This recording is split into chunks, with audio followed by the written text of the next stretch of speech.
गांव का दौरा किया आपने, हालात देखे, किस तरह के हालात नजर आए यहाँ पर? देखिए, गांव के लोगों से मुलाकात करने के लिए मैं और डॉक्टर करूरलाल मीणा जी आए थे, क्योंकि कल गांव के लोगों का एक प्रतिनिधिमंडल जिसमें सरपंच और दूसरे लोग भी मौजूद थे, गांव के प्रमुख लोग, वो जयपुर पहुंचे थे और माननीय मुख्यमंत्री जी ने संज्ञान लेते हुए, क्योंकि लोग सब अपने ही हैं, हम जनता के हैं, जनता हमारी है, तो हम 3 मंत्रियों को, मुझे, डॉक्टर करूरलाल जी को और कन्हैया लाल जी को ये जिम्मेदारी दी थी कि गांव वालों की बात सुनकर जो भी न्यायोचित हो वो कार्रवाई सरकार करेगी, आप तय कर लें।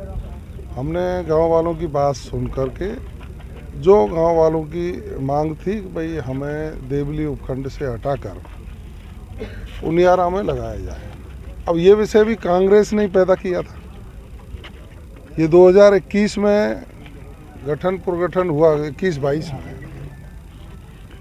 और तब इन गांव वालों का कांग्रेस के लोगों ने ध्यान नहीं रखा, इनको 60-70 किलोमीटर दूर जाकर के जोड़ दिया। तो कांग्रेस के द्वारा पैदा की गई समस्या का निदान माननीय मुख्यमंत्री जी ने कहा कि जो जनहित में होगा, जनता जो चाहेगी उसी प्रकार से उसी उपखंड में उनको रख दिया जाएगा। दूसरा, उस दौरान झगड़ा जो हुआ, विवाद हुआ, उसमें गांव वालों का जो नुकसान हुआ था, तो माननीय मुख्यमंत्री जी के निर्देश थे कि हम जनता के लिए बने हैं, जिस किसी भाई का जो भी कोई नुकसान हुआ है उसका सर्वे करवा कर भरपाई सरकार के द्वारा करा दी जाएगी। तीसरा उनका जो था कि इस प्रकरण की जांच होनी चाहिए, तो हम तीनों मंत्रियों ने आश्वस्त किया, माननीय मुख्यमंत्री जी ने सहमति व्यक्त की कि इसकी विस्तृत जांच करेंगे, जो भी कोई दोषी होगा उसको दंडित करेंगे, निर्दोष के खिलाफ, किसी के खिलाफ कोई कार्रवाई नहीं होगी, ये सुनिश्चित किया गया। और सहृदयता माननीय मुख्यमंत्री जी की कि आप गांव में जाकर के देख लेना, वहाँ विकास से यदि गांव वंचित है तो विकास के लिए राशि भी सरकार, चूँकि बजट में काफ़ी दी है, फिर भी किसी गांव के लिए आवश्यकता पड़ेगी तो 25 लाख 50 लाख जो भी आवश्यकता है, उस गांव का समेकित विकास हो, इसकी भी उन्होंने आश्वासन दिया। और हमने आज गांव के लोगों के बीच में इस बात को कहा है। गांव के स्थानीय समरावता गांव के लोग संतुष्ट भी हैं, आश्वस्त भी हैं, और माननीय मुख्यमंत्री जी को कल वो धन्यवाद भी दे करके आए थे। अपनी बात वो आपने देखा होगा, वो एक भी व्यक्ति गांव का नहीं है। कुछ लोग प्रायोजित तरीके से इस गांव की, जो भोला भाला गांव है और आसपास के गांवों की शांति भंग करने का षड्यंत्र रच रहे हैं अपनी राजनीतिक स्वार्थ पूर्ति के लिए। गांव वालों ने कहा है, आप तो मौजूद थे वहाँ, कि हम इनके चक्कर में नहीं फंसेंगे, जो माननीय मुख्यमंत्री जी ने और सरकार ने किया है उससे हम संतुष्ट हैं, और आगे कोई आवश्यकता होगी तो सरकार से संवाद में रहेंगे। देखिए, मामला ये है कि एसडीएम के खिलाफ जो कार्रवाई हुई उसको लेकर लोग नाराज, खास तौर पर कहते हैं कि वो तात्कालिक कार्रवाई होनी चाहिए थी, अभी तक कोई एक्शन सरकार द्वारा नहीं लिया गया। देखिए, हमने कहा कि पूरे प्रकरण की हम जांच कराएंगे। जांच में बिना जांच के कैसे कह सकते हैं आप बताइए? कोई भी चीज़ है उसकी घटना की जांच तो होगी, और जांच में जो दोषी पाया जाएगा उसके खिलाफ कार्रवाई करेंगे। कांग्रेस संतुष्ट नहीं है आपके?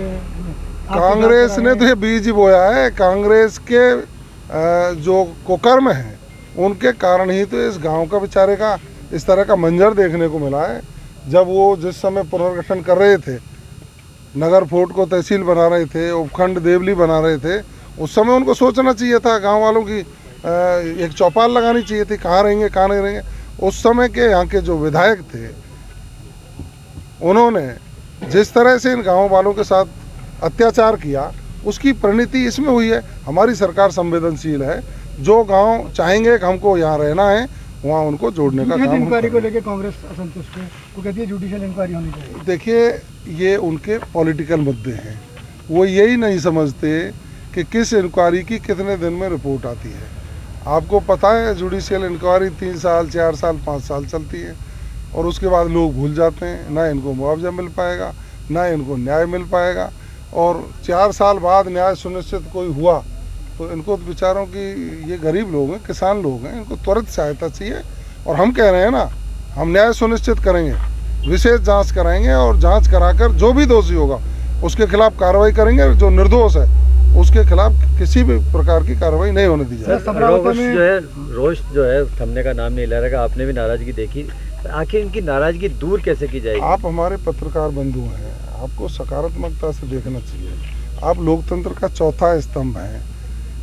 98% गांव के लोग सकारात्मक रूप से करोड़लाल जी के पैरों में पड़ रहे थे ना, बाबा आप ही न्याय दिला सकते हो। गृह मंत्री जी आए, बाबा को गुस्सा इसलिए आ गया था कि कुछ लोग जो प्रायोजित हैं, जो कहीं न कहीं से मैनेज्ड हैं, वो गांव की शांति भंग करना चाहते हैं। गांव की शांति भंग नहीं होने दी जाएगी। ऐसे लोगों के खिलाफ किस तरह के कदम उठाएगी सरकार, जो कि बाहर से आके यहाँ हिंसा फैला रहे हैं? देखिए, गांव समाज में सब लोगों का इलाज होता है। गांव के भले लोग हैं, समरावता गांव अच्छे लोगों का है, जिसमें मीणा समाज के लोग रहते हैं, गुजर समाज के लोग रहते हैं, एक राणा परिवार भी रहते हैं, बैरवा समाज के लोग रहते हैं।